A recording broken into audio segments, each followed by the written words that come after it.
Across Newcastle and the Hunter, 2NURFM 103.7. It's that time we have a look at some of the things happening in the world of education. And today we're going to stretch it out and go a little bit beyond that with our Professor of Education out of the University of Newcastle, John Fischetti. John, as always, firstly, good morning to you. And thanks for dressing up a little bit. Appreciate that. You've been a bit shabby the last couple of...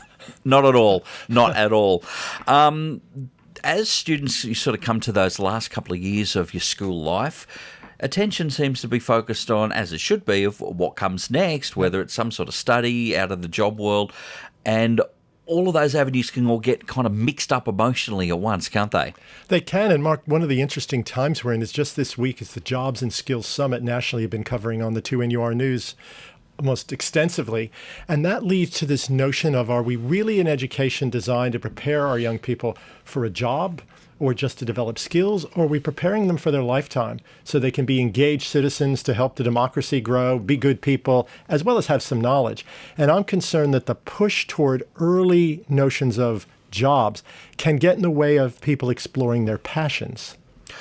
Now, there's one school of thought that feels that if you follow the things that you're passionate about, if you end up with a job that supports that, you won't really be going to work. You'll enjoy your job. You'll be better of it, and probably be more successful at it as well.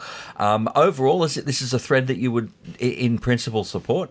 I think we have to overlap. I think it was Sir Ken Robinson, one of the leading YouTube viewing people out there. Just passed a couple of years ago. If you look at Ken Robinson, you'd see amazing YouTube videos. He talked about that he thought the purpose of education was finding where your skill set meets your passion. And so I think it's that combination of both. And too often, I think, even with our top students, we're thinking they should go for the thing that's going to get them the big bucks or the big job or get them that whatever fame and fortune in an old school way. But if it's separated from your passion, we know too much. And you have your guests on all day, all week, who are talking about what happens when people get disenchanted or fall off their mojo or get ill, and some of the repercussions of what takes place. So I think if we don't help young people develop their passion and see if they're any good at it, if they're not any good at it, we might have to develop a second passion. But I think we're too focused on the skill and the job. And skills are different, and training is different than education. We train animals to perform at a circus. We train them to sit down when we'd like to sit down. Skills are usable now until a machine can replace us. When we have a knowledge for a lifetime and it's built into things we really love, those things can carry forward. So if I'm a good thinker and a problem solver, I'm a pretty good writer, I can present information, I can take analysis of whatever text and sort of express it as your news readers do, that's a skill that's going to carry on forever. But that's more of you've been educated. If all you're doing is working with the board here in the 2NUR studio, they're going to change that board next year because the technology changes. You'll have to be retrained. So I think we need to have an education and a lifelong learning and a passion focus.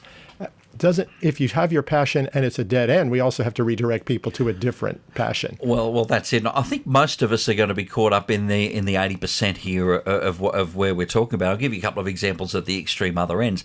I know some people that have pursued certain career paths because there's a perceived, well, I can make a lot of money out of that. They get a little bit into it and it's such a dead end for them because they hate it, they're bored, they're disengaged from it. At the other end, you can be really passionate about a lot of things. If I could get paid to sit at home and watch movies all day, that'd be great, but no one ain't going to pay me to do that either. I call them influencers, and some people are out there making $1. Not pretty enough. That's true. Let me give you an example of a third-year medical student here at the university right now who started out in high school with a passion as a high jumper and was probably going to be our Olympic high jumper in Tokyo if he hadn't broken his back. And that'll do it. When he broke his back, that passion turned into understanding the parts of the vertebrae and the discs and anatomy.